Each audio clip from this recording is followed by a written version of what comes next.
വർഷങ്ങളായി തലയുടെ ഒരു ഭാഗത്ത് അതികഠിനമായിട്ടുള്ള വേദന, ഒപ്പം ഓക്കാനം, ഛർദിൽ, ലൈറ്റിലേക്ക് നോക്കാനുള്ള ബുദ്ധിമുട്ട്, ശബ്ദം കേൾക്കാൻ പറ്റില്ല. ഒരുപാട് മെഡിസിൻസുകൾ കഴിച്ചു നോക്കി, അപ്പോൾ ഒരു ആശ്വാസം കിട്ടും. വീണ്ടും വീണ്ടും അതികഠിനമായിട്ടുള്ള തലവേദന വരികയാണ്. പല പല ടെസ്റ്റുകൾ ചെയ്തു നോക്കി, MRI സ്കാൻ വരെ എടുത്തു നോക്കി, പക്ഷെ അതെല്ലാം നോർമലാണ്. എങ്കിൽ നിങ്ങൾക്ക് സാധാരണ തലവേദനയില്ല, ഇത് മൈഗ്രെയിൻ അല്ലെങ്കിൽ ചെന്നിക്കുത്തിൻ്റെ ലക്ഷണങ്ങളാവാം. ഞാൻ doctor Fathima Thashna from doctor Hiba's Arovia clinic, Perinthalmanna.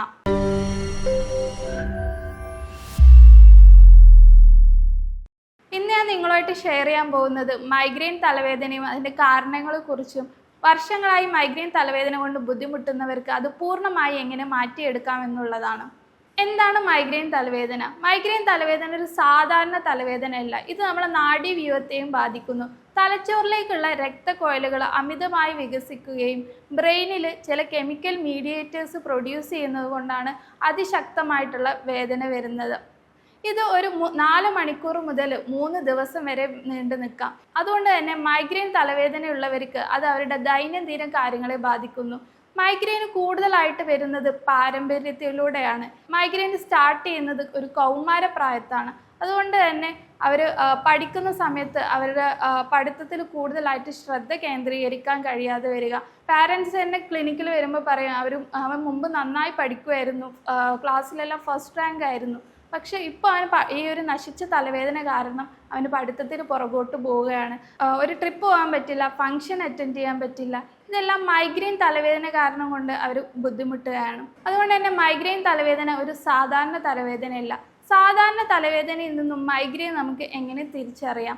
Migraine തലവേദനയാണെങ്കിൽ തലയുടെ ഒരു സൈഡിൽ ഭയങ്കരമായിട്ടുള്ള കുത്തിവലിക്കുന്ന പോലെയോ അല്ലെങ്കിൽ പൾസേറ്റ് ചെയ്യുന്ന പോലെയുള്ള ഒരു വേദനയായിരിക്കും. പക്ഷേ സാധാരണ തലവേദനയാണെന്നുണ്ടെങ്കിൽ തലയുടെ എല്ലാ ഭാഗത്തും നമുക്ക് വേദന അനുഭവപ്പെടാറുണ്ട്. സാധാരണ തലവേദനയാണെന്നുണ്ടെങ്കിൽ അതിനോടൊപ്പം മറ്റ് സിംറ്റംസ് ഒന്നും ഉണ്ടാവില്ല.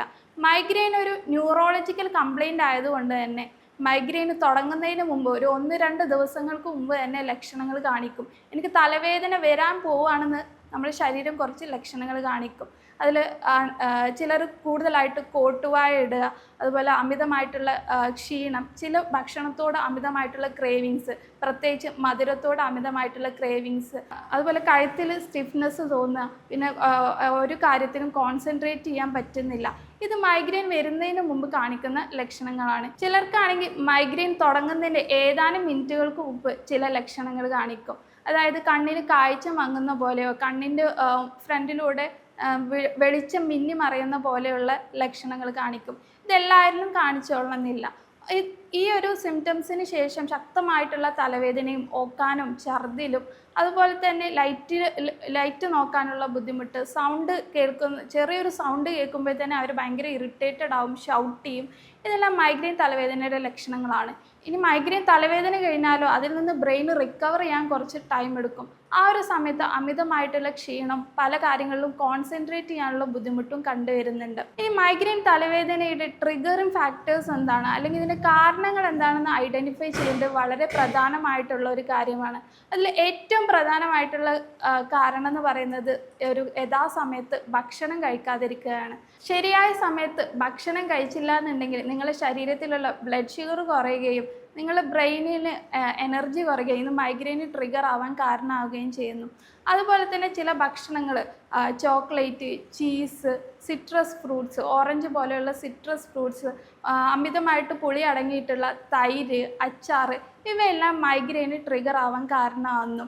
അതോടൊപ്പം തന്നെ ഈ മൈഗ്രെയിൻ ഉള്ളവരിൽ ഗട്ട് ബ്രെയിൻ ആക്സസ് വളരെ ഇമ്പോർട്ടൻ്റ് ആണ്.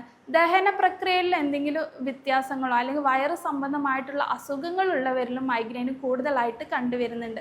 അതുകൊണ്ട് തന്നെ മൈഗ്രെയിൻ പേഷ്യൻസിൽ ഒന്ന് ഛർദ്ദിച്ചാൽ ആശ്വാസം തോന്നുന്നത് ഈ ഒരു ഗട്ട് ബ്രെയിൻ ആക്സസ് കൊണ്ടാണ്. മറ്റൊരു കാരണം എന്ന് പറയുന്നത് മതിയായ രീതിയിൽ വെള്ളം കുടിക്കാത്തതുകൊണ്ടാണ്. ഇത് ബ്രെയിനിലേക്കുള്ള ബ്ലഡ് ഫ്ലോ കുറയ്ക്കുകയും മൈഗ്രെയിൻ ട്രിഗർ ആവാനും കാരണമാവുന്നു. അതുപോലെ തന്നെ ഉറക്കക്കുറവ്, സ്ട്രെസ്സ്, പിന്നെ ചില ഫങ്ഷൻസ് അറ്റൻഡ് ചെയ്യുമ്പോൾ ഉള്ള ബ്രൈറ്റായിട്ടുള്ള വെളിച്ചം, അതുപോലെ നല്ല സ്പീക്കറിലൊക്കെ കേൾക്കുന്ന ഭയങ്കര സൗണ്ട്, ഇതെല്ലാം മൈഗ്രെയിൻ ട്രിഗർ ആവാൻ കാരണമാവുന്നു. അതോടൊപ്പം തന്നെ കഠിനമായിട്ടുള്ള വെയിൽ കൊള്ളുന്നതും മൈഗ്രെയിൻ തലവേദനയ്ക്ക് കാരണമാകുന്നുണ്ട്. അപ്പോൾ ഇത്തരം ട്രിഗറിങ് ഫാക്ടേഴ്സ് എന്താണ്, കാരണം എന്താണെന്ന് ഐഡൻറ്റിഫൈ ചെയ്യൽ വളരെ പ്രധാനപ്പെട്ട കാര്യമാണ്. ഇനി നിങ്ങൾക്ക് പെട്ടെന്ന് മൈഗ്രെയിൻ തലവേദന വരികയാണ്, പക്ഷെ നിങ്ങളുടെ കയ്യിൽ മെഡിസിൻസ് ഒന്നും ഇല്ല എന്നുണ്ടെങ്കിൽ നിങ്ങൾക്ക് ചെയ്യാൻ പറ്റുന്ന കുറച്ച് കാര്യങ്ങളാണ്. ഒന്നാമതായിട്ട് പറയുന്നത്, നിങ്ങളൊരു ഇരുട്ട് മുറിയിൽ കണ്ണടച്ച് കിടക്കുക എന്നുള്ളതാണ്. ഒന്ന് ഉറങ്ങിയാൽ മൈഗ്രെയിൻ പേഷ്യൻസിന് ആശ്വാസം കിട്ടും. ഉറങ്ങുമ്പോൾ നമ്മുടെ ശരീരത്തിലുള്ള സ്ട്രെസ് ഹോർമോൺസ് കുറയ്ക്കുകയും മൈൻഡും ശരീരം ഒരുപോലെ റിലാക്സ് ആവുന്നത് കൊണ്ട് ഈ ഒരു മൈഗ്രെയിനുള്ള ട്രിഗർ കുറയ്ക്കുകയും നിങ്ങൾക്ക് മൈഗ്രെയിനിന് ആശ്വാസം ലഭിക്കുകയും ചെയ്യുന്നു. അതോടൊപ്പം തന്നെ നമുക്ക് മെഡിക്കൽ ഷോപ്സിൽ നിന്ന് വാങ്ങാൻ കിട്ടുന്ന ഐസ് പാക്കുകൾ നെറ്റിയിൽ അതുപോലെ കഴുത്തിൻ്റെ പിറകിലും വെക്കുന്നത് പെട്ടെന്ന് തന്നെ മൈഗ്രെയിൻ കുറക്കാൻ സാധിക്കും. അതോടൊപ്പം തന്നെ നിങ്ങൾക്ക് ഇഞ്ചി ഇട്ട ചായ കുടിക്കുക. ഇത് നിങ്ങളുടെ ദഹന പ്രക്രിയ കാരണമുള്ള മൈഗ്രെയിൻ ആണെന്നുണ്ടെങ്കിൽ അത് കുറക്കാനും അതുപോലെ വേദന കുറക്കാനും ഇഞ്ചി ഇട്ട ചായ സഹായിക്കും. അതുപോലെ തന്നെ നിങ്ങൾക്ക് പുതിന അടങ്ങിയിട്ടുള്ള ചായയും കുടിക്കാം. ഇത് നിങ്ങളെ മസിൽസിനെ, നിങ്ങളെ കഴുത്തിലുള്ള പേശികളിൽ ഉള്ള മസിൽസ് റിലാക്സ് ചെയ്യുകയും മൈഗ്രെയിനിൽ നിങ്ങൾക്ക് ഒരു താൽക്കാലികമായിട്ട് പെട്ടെന്ന് തന്നെ രക്ഷ നേടാനും സാധിക്കും. പലപ്പോഴും ഒ പിയിൽ വരുന്ന പേഷ്യൻസ് പറയുന്നത്, എനിക്ക് വർഷങ്ങളായിട്ട് മൈഗ്രെയിൻ ഉണ്ട്, ഞാൻ ഡെയിലി എന്നോളം പെയിൻ കില്ലേഴ്സ് യൂസ് ചെയ്യേണ്ട അവസ്ഥയാണ്, അഥവാ ഒരു ദിവസം പെയിൻ കില്ലർ ഉപയോഗിച്ചില്ല എങ്കിൽ എനിക്ക് വളരെ തീവ്രമായിട്ട് അടുത്ത ദിവസം നല്ല രീതിയിൽ തലവേദന വരികയാണെന്നുള്ളതാണ്. പക്ഷേ ഇത്തരം വർഷങ്ങളായിട്ടുള്ള മൈഗ്രെയിൻ ബുദ്ധിമുട്ടുകളിൽ നിന്ന് നിങ്ങൾക്ക് രക്ഷ നേടണമെന്നുണ്ടെങ്കിൽ നിങ്ങൾ ജീവിതശൈലിയിൽ കുറച്ച് മാറ്റങ്ങൾ വരുത്തേണ്ടതുണ്ട്, നിങ്ങളുടെ ഭക്ഷണക്രമത്തിൽ കുറച്ച് മാറ്റങ്ങൾ വരുത്തേണ്ടതുണ്ട്. അതോടൊപ്പം തന്നെ ചിട്ടയായിട്ടുള്ള ചികിത്സയും നിങ്ങൾ എടുത്താൽ നിങ്ങൾക്ക് മൈഗ്രെയിനിൽ നിന്ന് പൂർണ്ണമായിട്ട് രക്ഷ നേടാവുന്നതാണ്. ഒന്നാമതായിട്ട് നിങ്ങൾ ശ്രദ്ധിക്കേണ്ട കാര്യം കൃത്യമായിട്ടുള്ള ഒരു ഭക്ഷണ രീതിയാണ്. നിങ്ങൾ ടൈമിൽ ഫുഡ് കഴിക്കുക. ഒരു ബ്രേക്ക്ഫാസ്റ്റും ഡിന്നറും ലഞ്ചും ഒരു സമയത്ത് തന്നെ, കൃത്യമായിട്ടുള്ള സമയത്ത് തന്നെ കഴിക്കുക. അത് ഒരിക്കലും സ്കിപ്പ് ചെയ്യരുത്, പ്രത്യേകിച്ച് ബ്രേക്ക്ഫാസ്റ്റ് ഒരിക്കലും സ്കിപ്പ് ചെയ്യരുത്. പിന്നെ മൈഗ്രെയിൻ പേഷ്യൻസ് എന്തായാലും ഒരു 3-4 ഇടവേളയിൽ ചെറിയ രീതിയിലെങ്കിലും ഭക്ഷണം കഴിച്ചിരിക്കണം. അതോടൊപ്പം തന്നെ നേരത്തെ പറഞ്ഞ chocolate, cheese, citrus fruits, orange പോലെയുള്ള സിട്രസ് ഫ്രൂട്ട്സ്, അതോടൊപ്പം തന്നെ പുളിയുള്ള തൈര്, അച്ചാർ എന്നിവ ഒഴിവാക്കാം. ചില പഠനങ്ങൾ പറയുന്നുണ്ട് വൈറ്റമിൻ ഡി അതുപോലെ വൈറ്റമിൻ ബി ഡെഫിഷ്യൻസീസും മൈഗ്രെയിന് കാരണമാകുന്നുണ്ട്. അപ്പോൾ അത്തരം ഡെഫിഷ്യൻസീസ് ഐഡൻറ്റിഫൈ ചെയ്ത് അതിനനുസരിച്ചിട്ടുള്ള സപ്ലിമെൻറ്റ്സും ഭക്ഷണക്രമങ്ങളും ചെയ്യേണ്ടതുണ്ട്. ഇപ്പോൾ വൈറ്റമിൻ ഡിൻ്റെ ഒരു പ്രധാന സോഴ്സ് എന്ന് പറയുന്നത് വെയിൽ കൊള്ളുക എന്നുള്ളതാണ്. പക്ഷെ അത് എല്ലാ മൈഗ്രെയിൻ പേഷ്യൻസിനും സാധിച്ചോളണമെന്നില്ല. വെയിൽ കാരണം മൈഗ്രെയിന് ട്രിഗർ ആവാനുള്ള ചാൻസ് ഉണ്ട്. അപ്പോൾ അത്തരം കേസിൽ നിങ്ങൾ ഡോക്ടറെ കൺസൾട്ട് ചെയ്തതിന് ശേഷം സപ്ലിമെൻറ്റ്സ് എടുക്കുക. അതോടൊപ്പം തന്നെ നിങ്ങൾക്ക് ഫുഡിൽ കുറച്ച് വ്യത്യാസങ്ങൾ വരുത്താം. വൈറ്റമിൻ ഡി അടങ്ങിയിട്ടുള്ള ഭക്ഷണങ്ങൾ, അതായത് മുട്ടയുടെ മഞ്ഞ, പാല്, പനീർ, ബട്ടർ, അതുപോലെ കൂണ്, ഇതിലെല്ലാം വൈറ്റമിൻ ഡി ധാരാളം അടങ്ങിയിട്ടുണ്ട്. ഇവ ഭക്ഷണത്തിൽ ഉൾപ്പെടുത്തുക. ഇനി വൈറ്റമിൻ ഡി നമ്മുടെ ശരീരത്തിൽ ശരിയായ രീതിയിൽ പ്രവർത്തിക്കണം എന്നുണ്ടെങ്കിൽ മഗ്നീഷ്യം അടങ്ങിയിട്ടുള്ള ഭക്ഷണങ്ങൾ കൂടി കഴിക്കേണ്ടതുണ്ട്.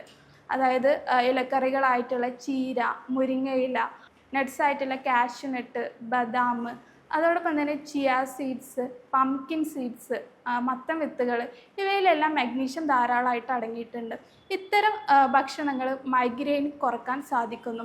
അതോടൊപ്പം തന്നെ ചില fruits, apple, banana, water content അടങ്ങിയിട്ടുള്ള തണ്ണിമത്തന്, കുക്കുംബർ, ഇവയെല്ലാം ഫുഡിൽ കൂടുതലായിട്ട് ഇൻക്ലൂഡ് ചെയ്യുന്നത് മൈഗ്രെയിന് പൂർണ്ണമായിട്ട് ഒഴിവാക്കാൻ സാധിക്കും. പിന്നെ നിങ്ങൾക്ക് ചെയ്യാൻ പറ്റുന്നത് ഒരു കൃത്യമായിട്ടുള്ള ഒരു ഉറക്കം മെയിൻറ്റെയിൻ ചെയ്യുക എന്നുള്ളതാണ്. ഡെയിലി ഒരു 7-8 മണിക്കൂർ ഉറങ്ങുക. ഉറങ്ങുമ്പോൾ ശ്രദ്ധിക്കേണ്ടത് ഒരു കൃത്യസമയത്ത് ഉറങ്ങാനും ഉണരാനും ശ്രദ്ധിക്കുക. ഇതോടൊപ്പം തന്നെ ധാരാളം വെള്ളം കുടിക്കുക. ഡെയിലി മൈഗ്രെയിൻ റെക്കറൻ്റ് ആയിട്ട് വരുന്നവരാണെന്നുണ്ടെങ്കിൽ നിങ്ങൾ ഡെയിലി ഒരു 2-3 ലിറ്ററെങ്കിലും വെള്ളം കുടിക്കേണ്ടതുണ്ട്. ഇതോടൊപ്പം തന്നെ നിങ്ങൾക്ക് അമിതമായിട്ടുള്ള മാനസിക സമ്മർദ്ദം ഒഴിവാക്കുക എന്നുള്ളതാണ്. നിങ്ങൾക്ക് യോഗ പോലെയുള്ള ജെൻറ്റിലായിട്ടുള്ള എക്സസൈസ് ഡെയിലി ഒരു 20 മുതൽ 30 മിനിറ്റ് വരെ ഡെയിലി ചെയ്യാവുന്നതാണ്. ഇപ്പോൾ അതോടൊപ്പം തന്നെ നിങ്ങൾ പുകവലിക്കുന്നവരാണെങ്കിൽ അത് ഒഴിവാക്കുക. ചില പെർഫ്യൂമിൻ്റെ സ്മെല്ല് ഈ മൈഗ്രെയിൻ രോഗികൾക്ക് ബുദ്ധിമുട്ടാവും. അപ്പോൾ അത്തരം പെർഫ്യൂംസുകൾ ഒഴിവാക്കുക. ഇതൊക്കെയാണ് നിങ്ങൾക്ക് ചെയ്യാൻ പറ്റുന്നത്. ഇതോടൊപ്പം തന്നെ നിങ്ങൾ സ്ഥിരമായിട്ട് പെയിൻ കില്ലേഴ്സ് കഴിക്കാതെ ഫലപ്രദമായിട്ടുള്ള ഹോമിയോ മെഡിസിൻസിലൂടെയും നമുക്ക് മൈഗ്രെയിൻ പൂർണ്ണമായിട്ട് മാറ്റിയെടുക്കാവുന്നതാണ്. മൈഗ്രെയിനിൻ്റെ ട്രിഗർ എന്താണെന്ന് ഐഡൻറ്റിഫൈ ചെയ്ത് ലക്ഷണങ്ങൾക്കനുസരിച്ച് ഒരു ഇൻഡിവിജ്വലൈസ്ഡ് ട്രീറ്റ്മെൻ്റ് ആണ് ഹോമിയോപ്പതിയിലൂടെ നൽകുന്നത്. അതുകൊണ്ട് തന്നെ വർഷങ്ങളായിട്ട് നിങ്ങൾ മൈഗ്രെയിൻ തലവേദന കൊണ്ട് ബുദ്ധിമുട്ടുകയാണെന്നുണ്ടെങ്കിൽ നിങ്ങൾക്ക് അതിൽ നിന്ന് പൂർണ്ണമായിട്ട് രക്ഷ നേടാവുന്നതാണ്. നിങ്ങൾക്ക് കൺസൾട്ടേഷന് വേണ്ടി താഴെയുള്ള നമ്പറിൽ കോൺടാക്റ്റ് ചെയ്യാവുന്നതാണ്. ഞാൻ doctor Fathima Thashwina from doctor Hiba Sarovia clinic Perinthalmanna.